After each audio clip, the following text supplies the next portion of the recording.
All right, you guys, what's up, YouTube viewers? If you're catching this there, what's up? How's it going? Today we have a very special review. Same series that we reviewed last time, but from a different angle. Today we will be reviewing Proper's Sojourn, the champion without the crown. You know, the champion without the trophy. In my opinion, is Proper this season. So he's Roll Star, Rookie of the Year, Most Valuable Player. And he gets second place, like 3-4 map score, insanely close grand finals, and has an insanely dominant performance throughout the playoffs, I would say, on the Sojourn. A hero that he switched to playing just this stage, just for the last stage, and like hadn't played, at least in like the pro matches before that.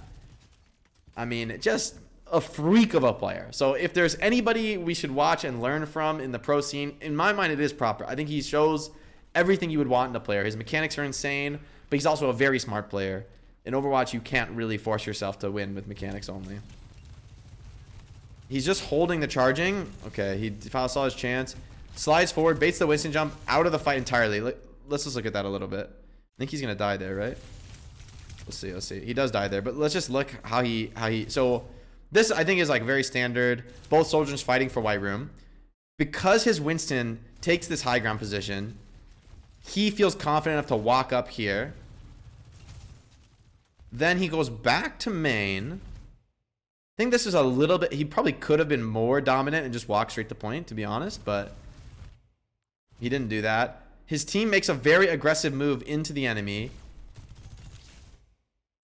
And then this is the key. This is the most important move I think he makes this fight, which is that when the Winston jumps behind him, he doesn't press the slide ever this fight until the Winston commits on him. And when the Winston does commit, his slide is not out, disengaging him completely from the fight. It's forward. I mean, this is something I think we're going to see a lot throughout the series. But really, this is the key to Sojourn. If you were on Sojourn just to run back, you can probably live. Like, you probably won't die to the Winston. You'll just like go get the Mega or something. Maybe he would chase you down, honestly, and kill you on Winston. But most importantly, you're basically out of the fight. So if you slid back, the Winston would just immediately turn, and then your team would just be fucked. They'd be 4v5ing, and your team would lose. But just imagine for a moment being this advanced. So not only, so he spams, he shoots. When he decides to reload, he doesn't hold S and look at the enemy. He turns around while he's reloading and holds W. Because in Overwatch, if you might not know this, every hero is slightly faster holding W than they are holding S. So running forward is slightly faster than running backwards. So while he's shooting the enemy, he's gonna like hold S and look at them. It's worth shooting him. It's worth being a little bit slower. But when he reloads, just for the duration of the reload, he wants to reposition. He gets more repositioning value out of the reload time by turning around and holding W. Another thing to note is how long he's holding his charging. He's really making them worry about it all the time. He's not shooting his charging too much. So that was a good, like, the reason he shoots there is because he knows the enemy is gonna cross this way, so he has like an opportunity where their movement is like very predictable. He just missed. But the timing of the usage was good in my opinion. It's like that's the best time to shoot the rail is when the enemy goes to cover. When they're really gonna go to cover. Plays around the cover. I really like the way he plays around this cover. Like, this is a small detail, right? He's anticipating a potential that Edison would just like hard commit to the flank. And so he's gonna he hugs this wall where he's the most safe. And then after a moment when he feels it's possible the Sojourn could just be hard committing on him, then he's gonna hug this inside wall. But he's gonna he's so tight on the cover. So at any moment, if he wants to go back to the cover, he can.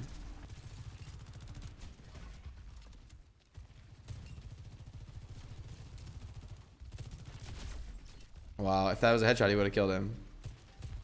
It's like, his awareness is so good about whether he can take the rail shot. Like,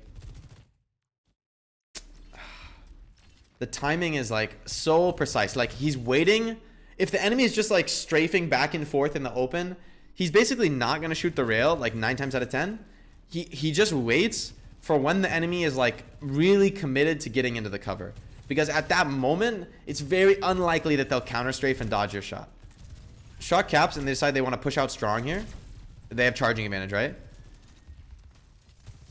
So as soon as this Winston uses jump, he also commits the slide because he wants to take a stronger angle. Like he takes this off angle cover where imagine if he had just played here, right? And not used this slide. It would have allowed Fuel to now Fuel plays this cover and then Fuel will be peeking them like this. And then Shock would be really closed in. But because the Sojourn takes this widest possible angle, so his whole team starts here, right? And then the Sojourn, he can't do this until he sees the Winston jump, because obviously Winston would just jump on you if you were to slide this way. But as soon as he sees Fearless jumping, he uses his slide to take a strong angle, and which applies a lot of pressure to the enemy. And see, now he's going to hold the slide. He's like ready in case he gets punished. And then again, as soon as Fuel is rotating, they can't see him. He uses the slide early to just reposition because he knows he's not going to get punished at this moment. Very unlikely to get punished. Fearless bubbles are so on point. Like, he keeps blocking the slow with his bubble, which I think just reflects how keen Fearless is in terms of the timing of like when the enemy wants to punish. But Shock plays really well here. Like, they let Fuel onto the point and then they come out and punish. He tries to get the kills without using rail. I think that's really important too. He doesn't rail usually until he needs to reload. Like on like somebody like that, like a Lucio who's not threatening to you. He's going to try to just kill him with good tracking on the left click. And then he waits for like, okay, if I didn't kill him in the left click, then okay, I'll rail him. Okay, let's just watch this fight one more time. Let's watch the whole fight.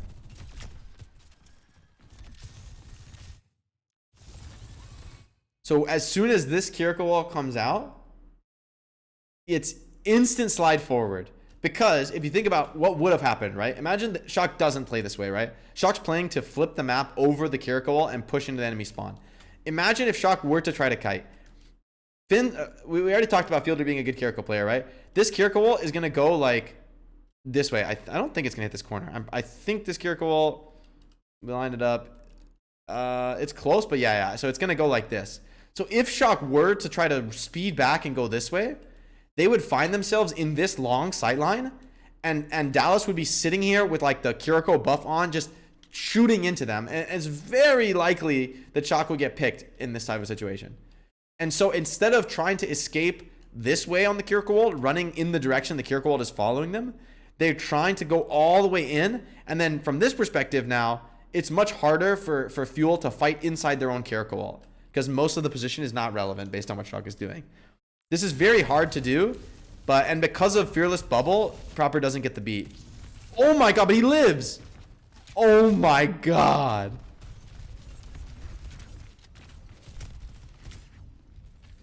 But Chio does slip in there and get the kill. I think this is going to be a fight win for Shock. That was an insanely well played fight.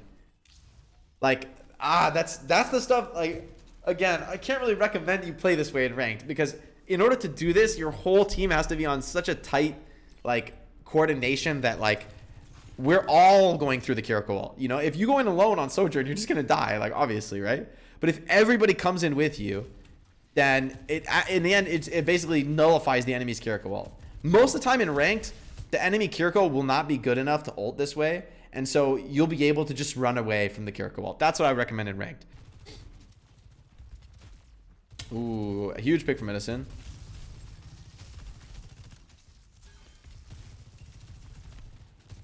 Shock trying really hard to get a pick, but oh my god. Guys.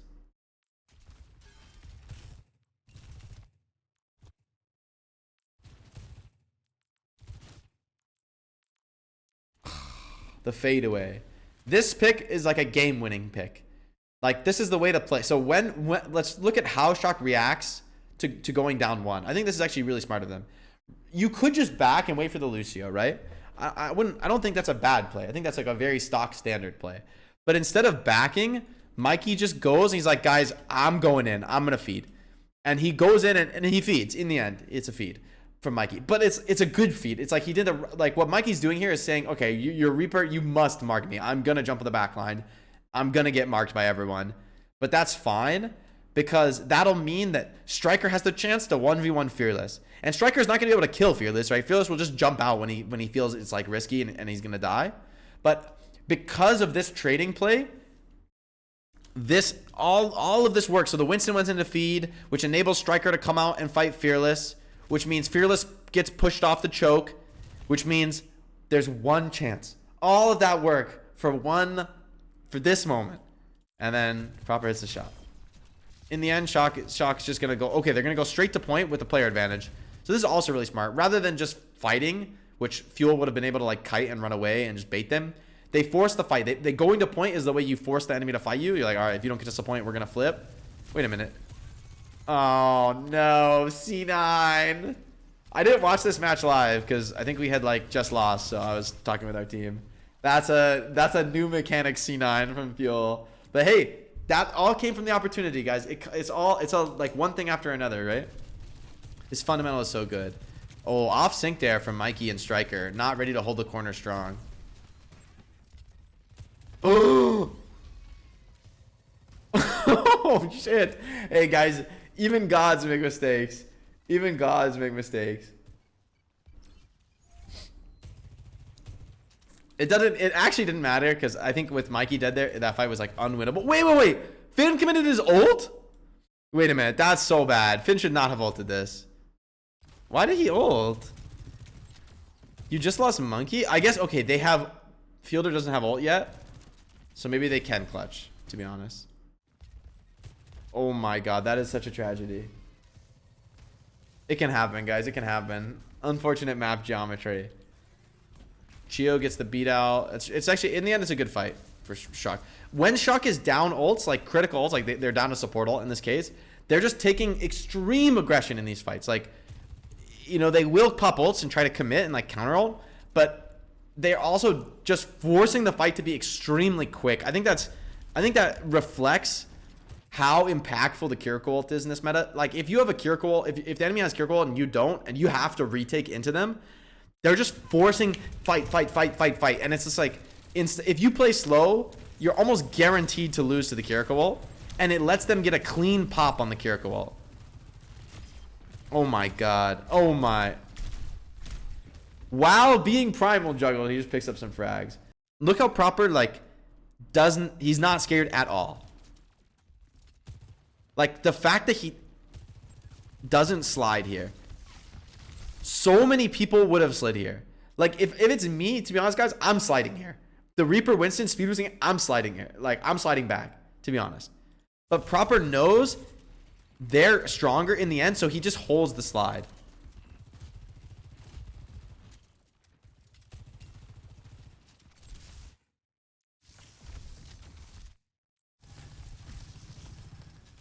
Saving the slide. I think his Q with the slide is pretty much always the Winston jump. He's pretty much always playing around Winston. I think this is a nice play too, to where like Shock's, their plan is to like push through Hotel strong, right, with their main team. But Proper, he's trying to hold the wide angle as strong as he can, because there's a possibility that with this push from Shock that Fuel would like naturally fall back.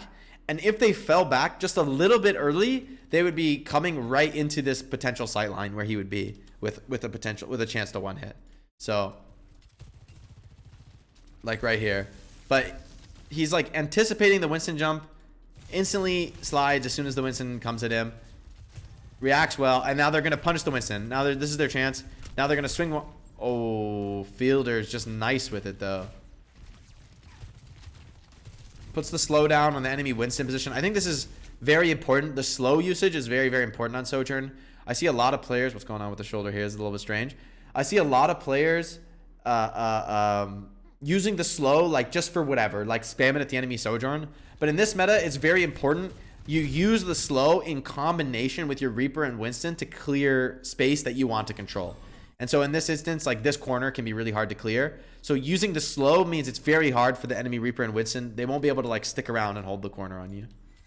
This is something I think is really sick for Shock, and something that they're playing super well. Like, look how the map is right now, right? Imagine you don't see the scoreboard. Who's on defense right now, right? It looks to be Shock.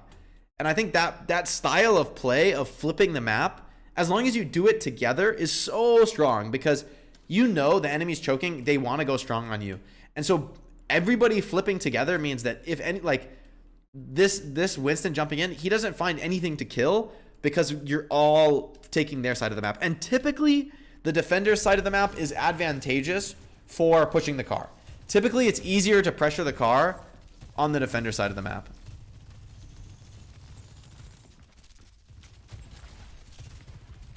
I love how he puts that slow. I think this slow is really instructive. This is one of the best ways to use the slow, is to put it like, so basically your team's all here, right? The natural cover that like the enemy Reaper and Winston would use would be the back of the car, as they were using it. But then you put the slow behind the cover, not just like over here, you know, where they might peek me. You put it so it completely denies the cover, and then the enemy is forced to come out into the angles, which gives you chances for railguns. It gives your whole team like a good chance to kill.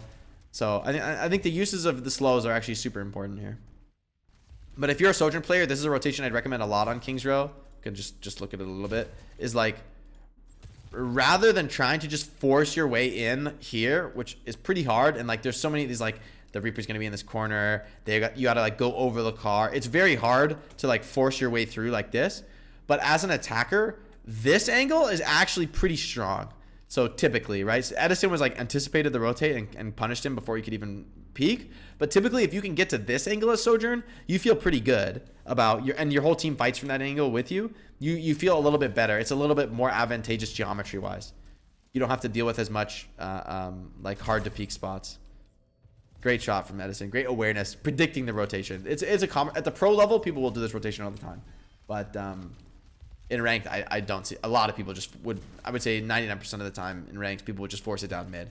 You have to like call for it to get people to rotate left. But as a hit scan player, you do want to try to make those calls. If it's like you're coming through these small chokes, it feels really bad as a hit scan player. And so if you have the option to like come from another angle, you should tell your team and take it. So now, okay, they're faking the rotate and coming on main. I like this too because the fake rotate caused Fuel to set up for this sideline, and then they fake the rotate back out to mid. See, this I feel a lot better about. Like the last fight where they just kind of like peek mid and go down mid, it's just so telegraphed. It's sort of easy to play around it.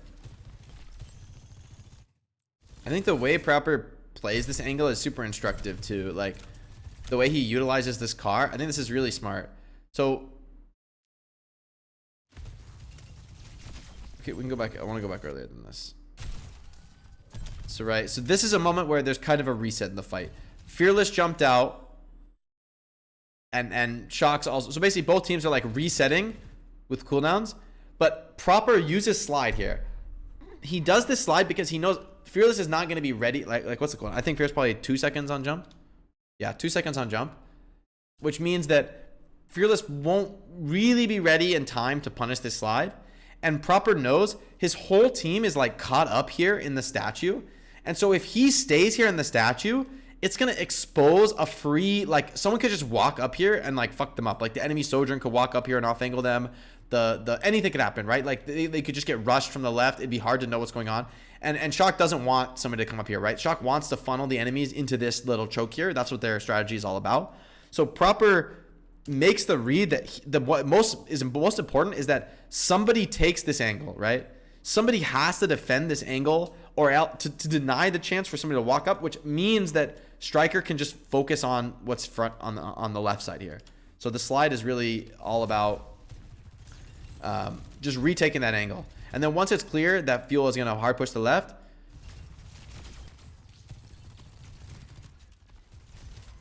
I love that. He knows the charging's coming in, so he does the head turning trick. It makes your head hitbox smaller.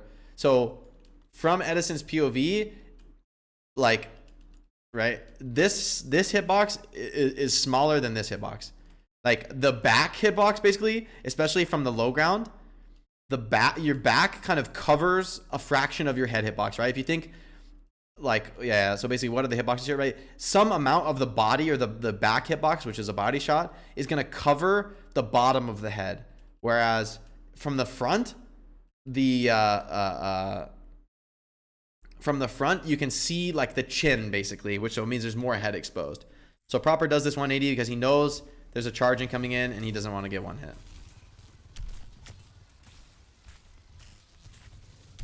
But Fearless is too good at the game. Do you look down also? Yeah. Looking down like is the maximum commit to. You want to look away and down. That's like the maximum hiding your head hitbox. It's very hard to get headshot if you're looking down and back while they're trying to headshot you. It's like almost impossible to headshot. It's doable, but it's just, yeah, it's very unlikely they're gonna hit the shot. I think Shock is pretty smart here, actually, not committing to this fight. I think they never intended to commit to this fight. As soon as they got the primal out, they're happy. They're playing this map with the mindset of the way we're gonna win this map is full holding the end of second. And so the most important thing you need to do to full hold at the end of second, right? If you look at the objective, the most important thing you need to do to make the full hold here is that the enemy doesn't snowball you through it. Like, Fuel's best chance to win is actually like this fight. It's not like right now it looks bad, right? Because Fuel used 2 ults to win that last fight. Fuel doesn't have like a very like advantageous fight here. Like they're gonna lose probably just because of ults, right? Even if there's no like big plays, basically just because of ults they're gonna lose. And so what that means is that Shock sets themselves up for success here by sacking this fight, even though there's 3:30 on the clock, right? Even though there's a lot of time to hold. They need to have a dominant ult advantage so they can stop the snowball. If this was an even ult fight, because Fuel has the map control, Fuel would have the advantage in this fight, and there's a very good chance they just snowball and the map's just done. Like, very, very good chance that could happen. Oh my god. Like, yo. Like, when Shock's gonna beat, Proper doesn't wait for the beat. Actually, I think this is pretty instructive too. When Shock's play is to beat in aggressive, because they don't want, if they play slow, that means Fuel is going to open this fight up with Sojourn and Primal, and that's not what Shock wants. If Fuel gets to just open the fight by like primaling Proper or popping the Sojourn and like making Shock all hide and gets the beat out early, then Chio's going to be able to just counter beat and have a much better beat, and that's going to like make the fight on car like super difficult. And so instead of that scenario, letting Fuel pop their ults first, Shock's just going to go for it. And then look at the timing on this. Violet hasn't even pressed his ult yet. He's going to press it like right now, I think. But so aggressive. He knows the beat's coming. And so he's just going to take basically the biggest possible risk. Oh my god. As well, the burst onto Fearless rather, so he can't pop his ult. That's a game-winning fight right there. Like, that's a difference maker fight. Like a fight you aren't supposed to win. It should have been Primal, Overclock, and Beat against Beat, right? Like, it doesn't take a genius to figure out Shock should lose that fight. But because Shock knows those things are coming up, they force the engagement to begin with the Beat trade, which means it's harder to get value. Like, Fearless doesn't want to press his Primal while both teams are Beat trading. It's kind of bad to Primal like that. You're like stacking your Beat with Primal. Like, Primal's a survivability ultimate that lets you live and do a lot. But when you have Beat as Winston, you also live. You're also not going to die, right? So generally, you don't want to stack. And so basically, by aggressing like that, and same for Sojourn ult, it doesn't feel good to pop. You don't want to pop the Sojourn ult when the enemy beats. Like, they're tanky. They're not going to die to your Sojourn, you know? So it basically, Fuel can't use their ultimates, or it's very difficult to use their ultimates in the Beat trade. And so Shock knows their hope to win the game, basically, is by bursting something in the Beat trade, which they're able to do. But they realize that that's their win condition. That, like, even though they're staring down the barrel of a gun and then Fuel is like favored to win, Shock knows the way to win. They find the way to win, which is to aggress, not just beat in, to dive in, and then beat at the last moment when you actually need it in the rush. Like, look at this play, man. Like, what is this? This guy has no fear in his body. Actually, no fear in his body. Look at this. Winston behind me? Winston's behind me? You dare go behind on Winston? Like, if you dare go behind on Winston, I'll just take your back line. I'll kill your Sojourn. This is a little subtle moment too, actually, a little subtle detail. So I love this. Like, not only does Proper have the presence of mind to know that he wants to flip the map in this team fight, but also, and kill Edison, but also he drops here. Very few players would drop here, guys. A very select few would make the read that they need to drop here. Why does he drop here, guys? Why? It's because of the primal, right? So from Proper's perspective, right, on this high ground, 99% of players would have gotten to this high ground, killed the Sojourn. Well, most people wouldn't have gotten that far, but let's say once you're here and you killed the Sojourn, so many people would have been like, I'm high ground. I'll just stay high ground and chill. But this is a place where you're going to get chain juggled. And so Proper knows he's not going to die to the damage, especially they already got a pick, right? He's not going to die to Fearless's damage, like getting pinned in the corner with a primal, as long as he's with his team. And Fearless, in the end, won't be able to like primal him like into here because he's going to get shot by the Reaper in the back and stuff. But the only way Proper can die here is if he gets caught and then like juggled away from his team, or he gets caught and juggled away. So he's instantly, as soon as he gets that pick, he's instantly dropping back down again because he knows he can just brawl on the low ground. Getting juggled here is no big deal because he's with his whole team. Like, see, okay, like you can juggle me, sure, on Fearless, but it's like, this is not going to kill him.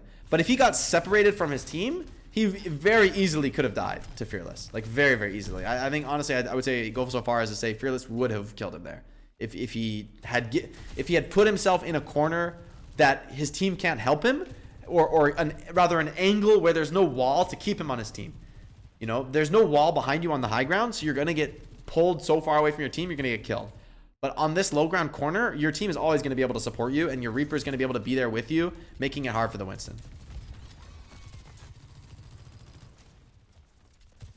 Wow, this commitment is so good. So Mikey just jumps in, baits the fielder, thinks, oh, Winston jumping in, I'll pop the Kiriko ult, but then Mikey primals and backs out. So in the end, this is like a very, very clean opening trade, allowing Shock to get the Kiriko ult advantage in the fight. And like basically the fight's done now. Basically it's over because Shock is just going to chill, do nothing. And then when Fuel commits, when they make their final commitment, then they're going to have to fight into a Kiriko ult in overtime.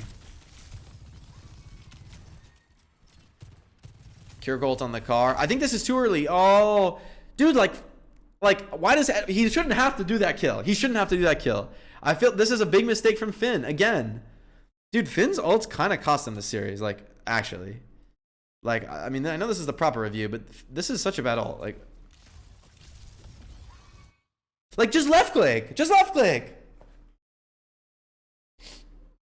I don't know. This is a big mistake, in my opinion, from Finn. Like, Proper, all Proper needs to live here, the only thing he needs is left click. Actually, the only thing he needs is left click. So, look at that. He was even aware that Edison might take that flank. Like, that's pretty sick. Like, Edison, he was even aware of it. So he wanted to watch the same way Edison killed him. He was ready for that. And then, look, so he's ready for this, and then sprays it a little. This is a very, like a high level tactic that you'll see a lot is like when you decide to give up watching an angle. So, right, so Proper was watching this angle for a second, and when he decided to give up watching it and to leave the angle, he spammed it to show presence there, and then immediately he's going to run away. He wouldn't have spammed like that if he was going to stay on the angle. He would have just done nothing, don't show presence at all, because you're like hoping they peek you. But once you decide to leave the angle, now you're hoping they're scared and they don't peek you. And so showing presence can make possible to make Edison feel a little scared, or to like peek the corner ADing, you know, to peek it cautiously, because he thinks there's a Sojourn on the angle. And so as soon as Proper spams, he's instantly sliding away, and he's going to contest the high ground. Because that's what once he decides, oh shit, they're coming high ground, I want to come up here, put a slow on the choke, which is going to deny Fuel coming out the choke, and then so that helps his Winston and Reaper to fight that contest. So he showed presence just before doing that. So he's like, it's almost like he's in two places at once from the enemy team's perspective.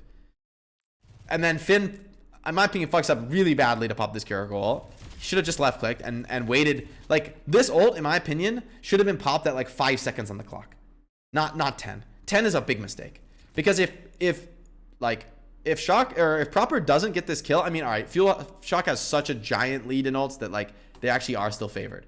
But the Kiriko ult is the one that like wins you the game, you know, when you just ult in OT. Like, this is the moment that Shock wants to be popping the Kiriko ult, and now the Kiriko ult's over.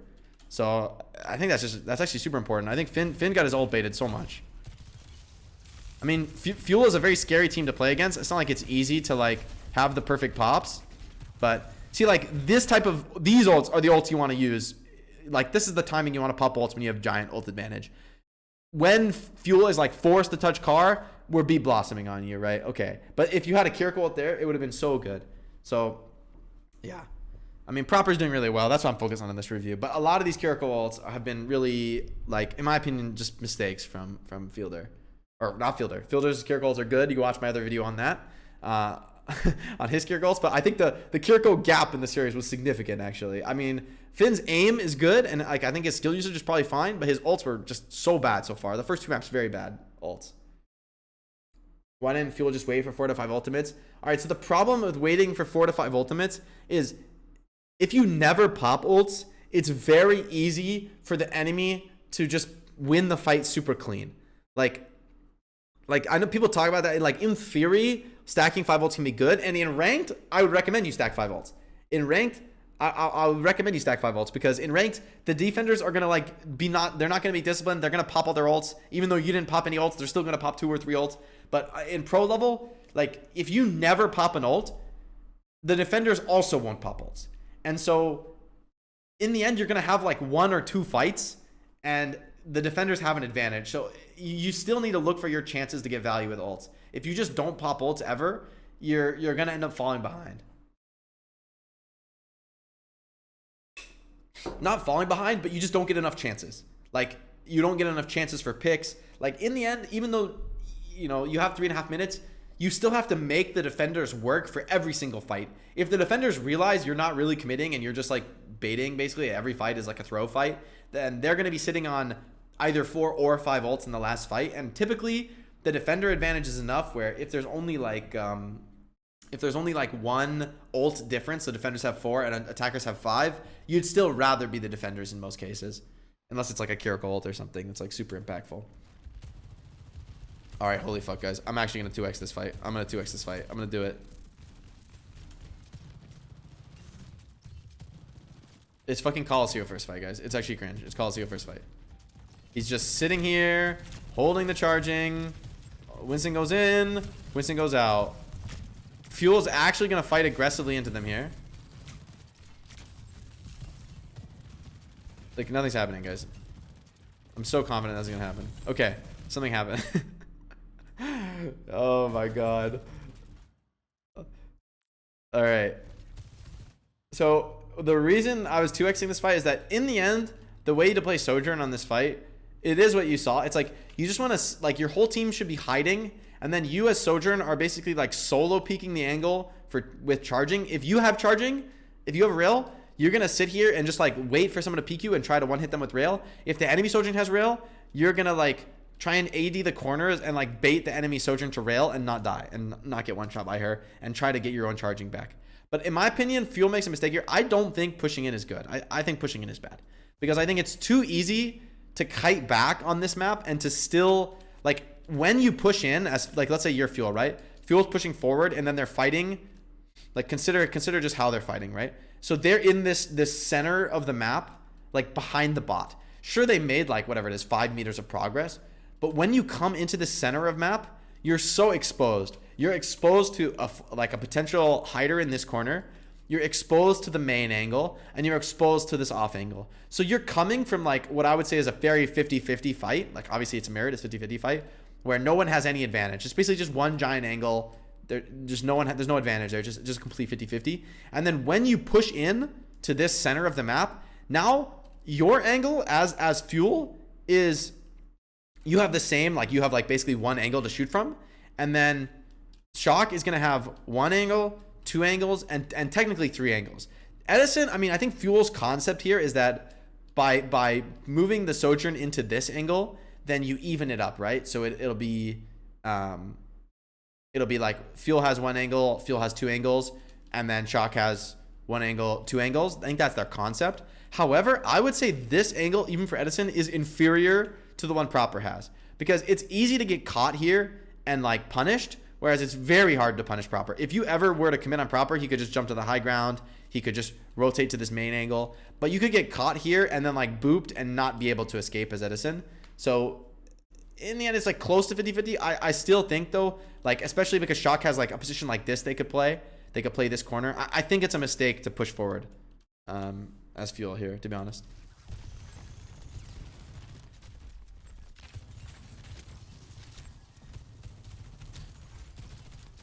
It's such a night and day difference, by the way, how aggressive Proper is when the team has an advantage. Like, he's playing pretty aggressive normally, right? Like, trying to be poking forward and looking for his one-shot kills. But when he gets a pick or somebody on his team finds a pick, he goes in immediately. Like, he doesn't play like, oh, passive and slow after he gets a pick. He recognizes that this comp is all about momentum, and it's all about who can focus down the bubble first. So when he kills Reaper, he knows he can just like force the engagement to be ending as quickly as possible, which means Edison doesn't have a chance to like build up a charging and get a pick of his own. He makes the game, once he's up 1, he makes the game like a who has more raw DPS game. That's who's going to win that fight.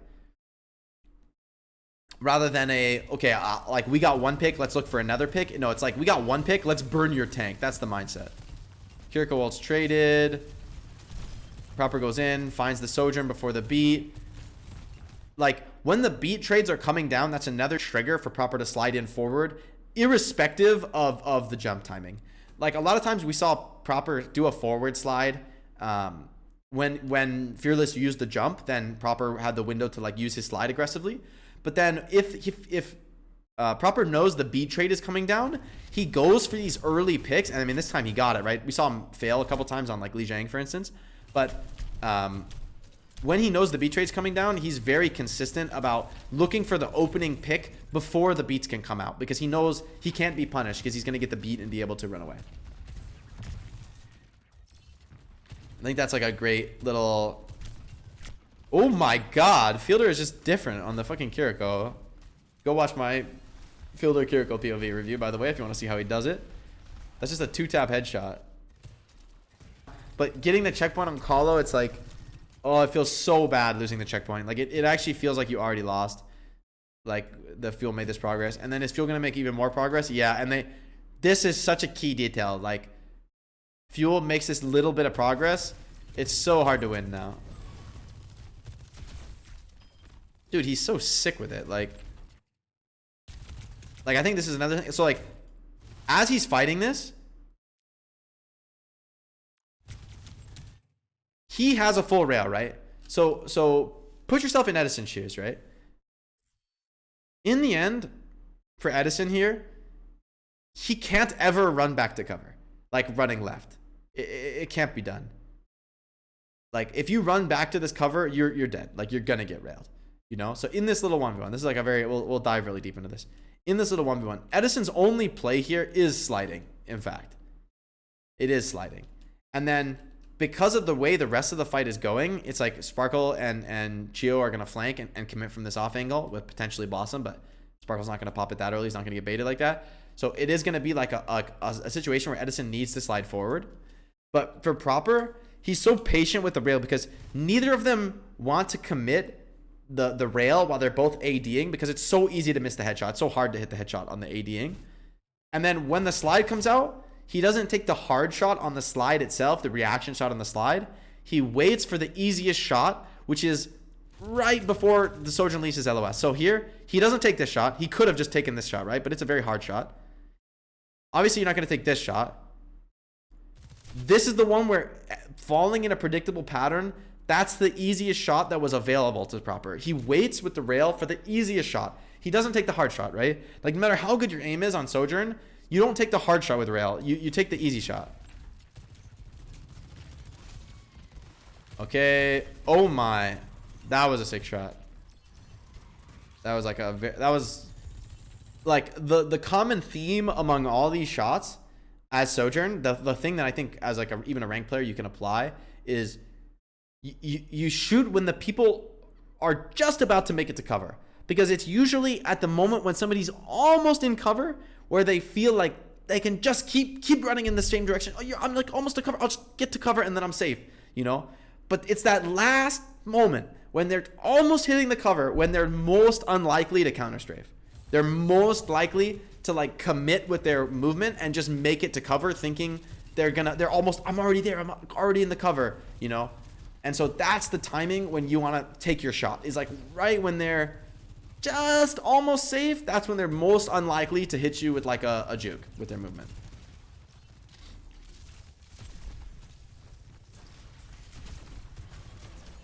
That one, he's just popping the rail because he wants to press his ult.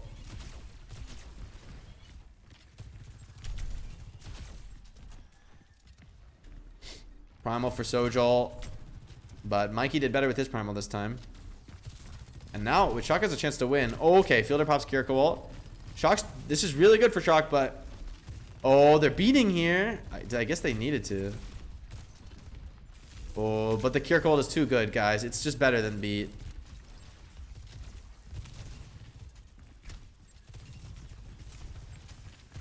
He slides back into cover, and it's got the ult, though.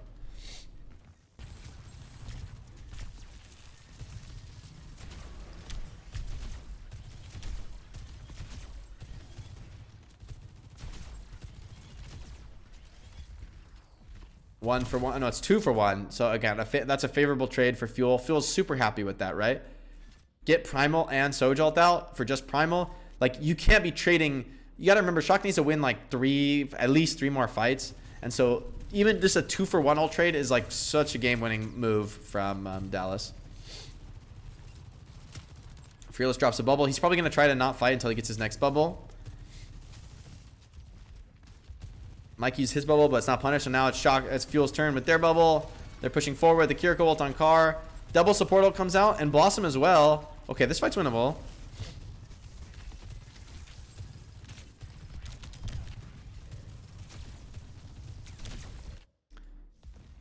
But these trades, it's game over now. Unfortunate game over. All Fuel had to do this fight to win was find these trades. Any trades, honestly. Even Fearless backed out of the fight as soon as they doubled up and just like, now, like, this guy's never coming back to the fight, you know? Yeah. And here, Shock loses the grand finals. Proper did what he could. A great play from Proper, great series, very impressive Sojourn performance. I think it shows a lot. Like, I feel like this year, it wasn't really... I was expecting to like watch this and think, oh, Proper's aim's so crazy, right? And obviously there were some moments where like it was insane aim that like gets them this opportunity. But for me, most interesting in this demo is the skill usage. It's like the usage of the slide, the usage of the slow. Like, there always is a purpose. Proper, he does not just press his skills for no reason, like, ever. If he pressed his skill for no reason, he could lose the fight. And so he always gets value on the skills. It's like he's using the slow to like clear certain covers, clear certain structure, help his team move up. He's using the slide either if the enemy uses their skills for value, like the enemy Winston jumps on his Winston just to do more damage, then he'll use his slide to take a wider off angle. But if the enemy Winston is like holding on to the jump, Proper generally is not going to commit the slide. Unless it's like a heavy ult pop scenario. And then in those heavy ult pop scenarios, like for instance, when Shock wants to beat in aggressively, Proper's the first one in. He's leading the charge in. He's playing like, I will get the beat. Like, and that's the best mindset to have, because that Sojourn playing that aggressively, it's inevitable that you pull aggro. People always are going to try to shoot you when you slide in like that. But then when the beat comes down, they be, oh, fuck, I can't kill them anymore. And then they're overcommitted, and then your beat actually comes down like a ton of bricks, and then your Reaper is like, no one's looking at the Reaper, and he gets to run through them. So for me, the most interesting thing in all these reviews was, in the end, it's the cooldown usage. It's very impressive cooldown usage that, to me, is what made Proper Sojourn look so good. Like, his aim is very, very good too, but the cooldown usage is so clean. This makes me feel like I want to play more Sojourn, because I'm realizing, like, okay, if I'm just smarter with the cooldown usage, I can get more value. Like, I'm not going to get the picks Proper gets, but if I use my cooldowns as intelligently as he does, as like in sync with what the enemy is doing and what my team's doing, if I like don't throw, I'm guilty of this. I waste my slows. I waste my shifts, you know? But if you play this like disciplined with your skills and don't press them, except for like the key moments when your team wants to fight, then I feel like you just get so many more opportunities and you just don't die as much. And so in the end, I think that's what makes Proper so good, is like, it wasn't that his hit scan aim is like so godly. Like there are a lot of godly, I mean, Proper is very good hit scan, don't get me wrong, but there's a lot of godly hit scan players in the Overwatch League. And I think what made Proper Sojourn look so good in this series was his awareness of the skill usage, like how he could push the hero to its absolute limit of what it can do without feeding for the most part. So pretty sick, pretty sick. What about people who say he just got pocketed more than others? I think people are crazy. I think every single team is pocketing their Sojourn. Like if you're not pocketing, I mean, Reaper and Sojourn both get pocketed, but like the Sojourn is the one who should get saved most of the time, right? And I don't think we even saw like a ton of Suzus coming down on Proper in these reviews. We didn't see a ton of Suzus on him. It's like, yeah, he got the beat, but that's like a team play. I mean, Shock's just going to dive in and beat. And so Proper's part of the dive and he gets the beat. It's not like they're like giving him Proper the resource. Proper's just participating in the team play. And it's natural that he gets the resource because he's like going in with the team. So of course they're going to use the team resource. You know, they all get that value. And so for me, every team was pocketing the Sojourn. And so being a Sojourn is more about understanding what you do with the resource. Saying that they're pocketing him more or less, I think that's kind of crazy. Like I think every Kiriko is pocketing their Sojourn. I think like every good team is pocketing the Sojourn. I mean, so it's pretty obvious, right? That hero is so strong and so oppressive. And so of course you want to heal him and you want to like try to peel for them when the Winston goes on them. But so many times I felt Proper didn't need to get peeled. He didn't need somebody to boop the Winston off of him or heal him while the Winston's zapping him because he has his cooldowns ready to deal with the Winston on his own. And then what he needs is the support after he dodges Winston. He needs the support to make sure he doesn't die like the Reaper or whatever. But that's inevitable, right? Like, I mean, what are you going to do? Just like AFK on Sojourn and run away and not play the game? Like, no, you need to go in. You need to take the fight. And so you need to get some resource. But I don't think Proper got like more pocket than usual. If anything, I feel like Finn's ults were kind of poorly timed. Like almost all of them this series. No, the Colosseo not as much. I think Colosseo is more normal. But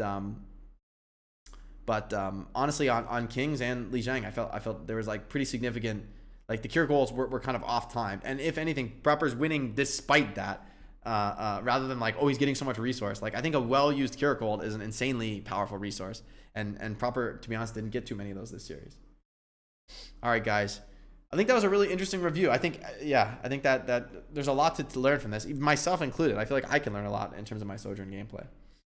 But thanks for watching, everybody. Hope you guys enjoyed this Proper Sojourn review. The King without a crown, Rookie of the Year, MVP, DPS Roll Star. I think everyone's super excited to see what else we get out of Proper in the future seasons. I think he's going to be a very dominant player for the years to come. And I think he's a player that everyone can learn from. Not just a good mechanic player, but a very intelligent player.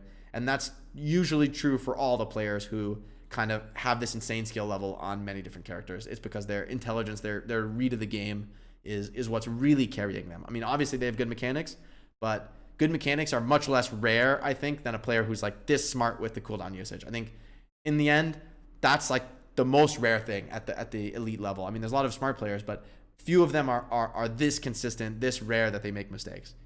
Everybody makes mistakes, but it's just about getting the frequency as low as it possibly can be. And to be honest, we didn't see a ton of mistakes from Proper, at least in my opinion, in this review. So thanks for watching, everybody, and I'll catch you guys on the flip side.